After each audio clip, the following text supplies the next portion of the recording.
Vivumishi vya idadi visivyochukua viambishi vya ngeli. Nini? Vivumishi vya idadi visivyochukua viambishi. Vivumishi vya idadi visivyochukua viambishi kwenye nambari. Haya, tuangalie kwenye ubao. Haya. Ngapi? Ta. Ngapi? Ta. Ba. Sa. Mi. Tena? Ta. Ba. Sa.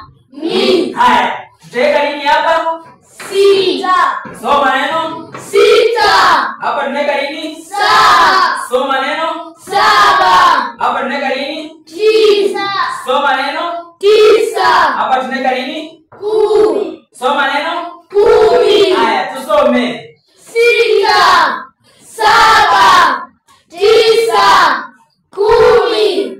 Kumbuka ni tabasami. Nini? Tabasami. Tena? Tabasami. Mifano katika sentensi.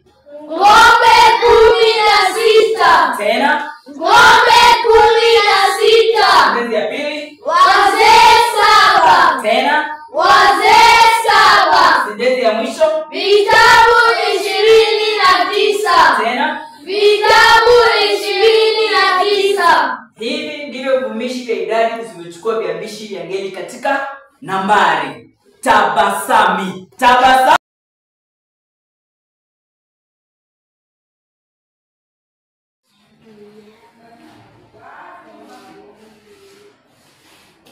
Tutazame mifano katika sentensi tukitumia nomino vitenzi jina.